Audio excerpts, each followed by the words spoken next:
Deus tem planos para cumprir em nossas vidas. Essa é a mensagem de toda a Bíblia e é isso mesmo que estamos estudando aqui no Encontro com a Palavra, escrito pelo pastor Dick Woodward e narrado pelo pastor Edson Bruno. Fique atento a mais um programa que o Ministério Cooperativo Internacional leva a você. Com você agora, pastor Edson Bruno.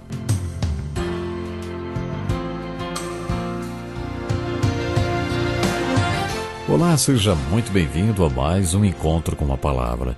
Nós estamos estudando a carta de Paulo aos Romanos, versículo por versículo, e chegamos agora ao 6º capítulo. Acomode-se e acompanhe conosco. Como deve ser a nossa vida depois de reconciliados com Deus, hein? Como devemos viver depois que Deus nos declarou justos? Se Deus o declarou justo, você deve viver como tal. Você tem que viver como uma pessoa justa e pode fazer isso com a graça de Deus. Isso é santidade. Isso é vida santificada. Em Gálatas capítulo 2, versículo 20, Paulo diz como funciona. Já não sou eu quem vive, mas Cristo vive em mim. A vida que agora vivo no corpo, vivo-a pela fé no Filho de Deus, que me amou e se entregou por mim. Na carta aos Romanos, Paulo usa 4 capítulos falando mais profundamente sobre este assunto. No versículo aos Gálatas, ele afirma que vive pela fé. Ele vive porque Cristo vive nele, porque foi crucificado com Cristo. Uma vez li um comentário que afirmava que este versículo de Gálatas é o evangelho ao contrário. O evangelho prega que Cristo morreu para que você viva. O evangelho ao contrário é: você morre para que ele viva. Em uma palavra, isso se chama santificação. Eu vivo porque Cristo vive em mim. Eu vivo porque fui crucificado com Cristo e morri para a velha vida. Eu vivo porque creio em tudo isto. Eu creio que Cristo vive em mim e eu estou em Cristo. Eu creio que estou crucificado com ele e o velho homem está morto. O efeito disto é santificação. Já não sou eu quem vive, mas Cristo vive em mim. No capítulo 6 de Gálatas, Paulo falou para pessoas espirituais: não se deixe enganar, de Deus não se zomba, pois o que o homem semear, isso também colherá. Quem semeia para a sua carne, da carne colherá destruição. Mas quem semeia para o Espírito, do Espírito colherá vida eterna. A escolha é sua. Quem não é espiritual não tem esta escolha. Eles semeiam apenas para a carne o tempo todo. Mas como espiritual você tem uma escolha. Se você semear no Espírito, colherá vida. Mas se semear para a carne, reavivará o velho homem e o resultado é corrupção. Paulo conclui o capítulo 6 de Gálatas dizendo que tomou uma decisão. Entre a corrupção e a criação existe uma cruz. E é nesta cruz onde você toma a decisão de prosseguir para a criação ou para a corrupção. Paulo afirma que morreu para o mundo por causa da cruz de Jesus Cristo. E o mundo morreu para ele. Quanto a mim, que eu jamais me gloriarei a não ser na cruz do nosso Senhor Jesus Cristo, por meio da qual o mundo foi crucificado para mim e eu para o mundo. Ao assumir este compromisso junto à cruz de Cristo, Paulo se tornou um homem morto para o mundo. Ele anunciou que podia ser considerado morto para o mundo e o mundo ficou satisfeito com a decisão dele. Você tem algum dia como um marco espiritual na sua vida? Você tem assim um dia sobre o qual você pode dizer: eu era cego, mas agora eu vejo. Eu tenho e agradeço a Deus por isso. Geralmente pessoas nascidas em lares cristãos têm dificuldades de encontrar este dia, diferentemente daqueles criados fora da igreja. Se você vive no mundo e no pecado durante 30 ou 40 anos de sua vida e depois converte a Cristo, como acontece com tantas pessoas, o dia da sua conversão é inesquecível e muito marcante. As crianças que foram criadas ouvindo dos seus pais o ensino da Bíblia, noite e dia, como aliás as Escrituras ensinam, frequentando uma igreja e até uma escola evangélica, talvez tenham dificuldade de determinar o dia da sua conversão, o seu marco espiritual. A Bíblia ensina que quando você passa por esta linha marco na sua vida, descobre a personalidade que Deus planejou para você. E quando nos convertemos e olhamos para trás, para a vida que tínhamos antes, podemos dizer que aquele velho homem foi crucificado com Cristo no que se refere ao mundo e ao pecado. Eu sou um homem morto, podemos dizer assim. É claro que as pessoas podem ouvir isso e dizer: olha, eu não estou morto não. Eu acho que Paulo também imaginou isso, porque no versículo 11 ele disse: da mesma forma, considerem-se mortos para o pecado, mas vivos para Deus em Cristo Jesus. Ele não diria para eles se considerarem mortos se soubesse que eles estavam realmente mortos. O versículo 19 nos ajuda a esclarecer o que estou falando. Falo isso em termos humanos, por causa das suas limitações humanas. Paulo estava fazendo uma ilustração. Na noite em que Nicodemos foi falar com Jesus, o Senhor lhe falou sobre nascer de novo, e Nicodemos perguntou mais uma vez: mas como pode ser isso? Ele, o professor Nicodemos, não conseguia entender. E Jesus lhe perguntou: escuta, você é mestre em Israel e não entende essas coisas? Eu lhes falei de coisas terrenas e vocês não creram. Como crerão se lhes falar de coisas espirituais? Ninguém jamais subiu ao céu, a não ser aquele que veio do céu, o Filho do Homem. Jesus estava cara a cara com Nicodemos quando disse isso, e Nicodemos até perdeu as palavras. Jesus estava apenas dando uma ilustração, como Paulo fez neste capítulo da carta aos Romanos.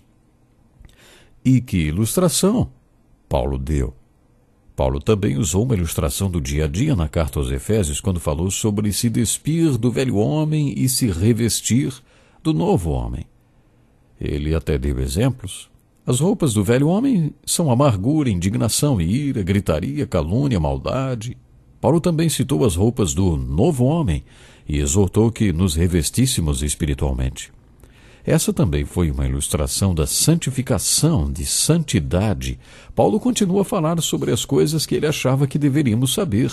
Ouça o versículo 7 de Romanos capítulo 6, que diz assim: pois quem morreu foi justificado do pecado. E no versículo 8 ele continuou: ora, se morremos com Cristo, cremos também que com ele viveremos. No versículo 9, ele explica que a morte foi para o pecado. Quando Jesus veio ao mundo, viveu durante 33 anos no reino do pecado. O pecado tem um reino e tem poder, e Jesus se colocou neste reino do pecado. Mas ele teve vitória sobre o pecado durante todo o tempo, mesmo tendo sido tentado em tudo. Apesar de tudo, ele não pecou. Ele teve vitória absoluta sobre o pecado, e Jesus morreu para o pecado apenas uma vez, e de uma vez por todas ficou fora dos limites e do reino do pecado. Paulo continuou dizendo que a vida que ele vivia, quer dizer, esta vida na terra, ele vivia para Deus, e aí vem a aplicação. Da mesma forma, considerem-se mortos para o pecado, mas vivos para Deus em Cristo Jesus. O que é considerar-se morto para o pecado e vivo para Deus em Cristo Jesus, hein? Envolve um desafio. E Paulo apresenta 8 coisas que devemos fazer. Existem 8 coisas que ele quer que saibamos e façamos. Observe que ele está falando sobre santificação. Nesta parte do capítulo 6, veremos que a santificação envolve atitudes práticas. A santificação é um dos conceitos mais bonitos da Bíblia. A Bíblia nos alerta para que não sejamos ignorantes quanto às estratégias do diabo. E sabe qual é uma dessas estratégias? Sempre que Deus tem algo especial para nós, o diabo faz marcação e arma um espantalho ao redor desta bênção para nos manter longe dela. Eu quero dizer o seguinte: o que passa pela sua cabeça quando ouve a palavra santidade, hein? A santidade é preciosa. Não deixe que nada o afaste dela. Existem algumas coisas que teremos que fazer se quisermos buscar a santidade. São coisas que Deus não faz por nós. Um desses espantalhos que eu mencionei é a decepção e as falsas doutrinas. Existem muitas opiniões sobre o que é a santificação, e muita gente acha que a santidade é apenas para algumas poucas pessoas, e uma vez que a pessoa atingiu certo nível de santidade, não precisa fazer mais nada e acha que vai ficar santinha para sempre. Paulo não fala nada disto. Ele é muito prático ao ensinar o que é santificação e mostra o que temos que fazer. No versículo 11, por exemplo, Paulo ensina que há certos posicionamentos que devemos tomar. Devemos crer que estamos mortos para o pecado, como já dissemos. Devemos crer que estamos vivos para Deus. Paulo ensinou que Jesus estava morto para o pecado, mas vivo para Deus. Da mesma forma, devemos nos considerar mortos para o pecado e vivos para Deus. Quer dizer, no que se refere ao pecado, considere-se uma pessoa morta. Creia que você está morto. A pergunta é: no que você acredita? As pessoas fazem o que fazem porque creem no que creem. Imagine uma guerra, por exemplo, a Guerra Santa. Imagine um soldado lutando por causa da sua fé, crendo naquilo pelo qual estava lutando. Nesse texto, Paulo está dizendo que devemos crer que estamos mortos para o pecado e agir conforme o que cremos. Considere-se morto para tudo no mundo, mas muito vivo para Deus. Considere-se vivo para um objetivo único, para Deus. Você é totalmente à disposição de Deus. E depois, Paulo diz, creia que você está em Cristo. Este é um conceito no qual precisamos crer o dia inteiro, todos os dias. Paulo exorta, não deixe o pecado reinar no seu corpo mortal. Não siga as paixões pecaminosas. Não apresente seus membros como armas da injustiça para o pecado, mas apresente seus membros como armas de justiça para Deus. Pare por um momento e reflita um pouco. Quando Paulo fala dos membros do corpo, ele está se referindo a tudo que compõe a nossa personalidade. Você é formado por mente, intelecto, emoções, dons e talentos naturais e espirituais, energia, força, vida. É disso que Paulo está falando ao usar a palavra membros. Ele não se referiu apenas aos seus dedos, pés, olhos, ao corpo físico, não. É claro que ele está incluindo tudo isso, mas Paulo quis dizer a tudo que faz parte de você. Apresente tudo que você é a Deus e diga a Ele que você quer que todo o seu ser seja um instrumento de justiça. É isso que você tem que ser. E é isso que você tem que fazer. Antes do marco espiritual na sua vida, você oferecia sua vida como instrumento de injustiça. Paulo estava do outro lado. Agora você está do lado de cá. E por isso deve apresentar os seus membros como instrumento de justiça para Deus. Viva para Deus e apresente seus membros a Ele. É isto que Deus quer que façamos. Que coloquemos tudo à disposição dEle. Deus quer ouvir de nós. Quero que o Senhor use tudo que sou como um instrumento de justiça para a sua causa. É isto que Paulo tenta incutir em nossas mentes, nos seus leitores. É isso que ele quer dizer. No versículo 14, Paulo conclui dizendo que se praticarmos estes princípios, o pecado não terá domínio sobre nós, porque não estamos sob a lei, mas estamos sob a graça. Esta é a conclusão de Paulo. Se praticarmos isto que já sabemos, o pecado não terá domínio sobre nós, porque nós estamos debaixo da graça.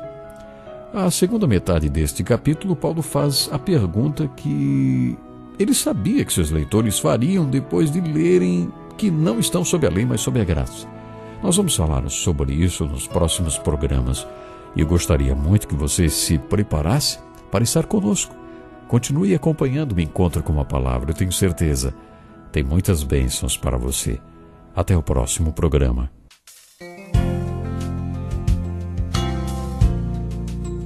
Que lição importantíssima. Obrigado, Pastor Edson Bruno. Prezado ouvinte, coloque em prática o que você ouviu aqui. Sem dúvida, sua vida será grandemente abençoada. Este é um estudo escrito pelo Dr. Dick Woodward, na voz do Pastor Edson Bruno. Escreva-nos e solicite o material. Nosso endereço é Encontro com a Palavra, Caixa Postal 2011, CEP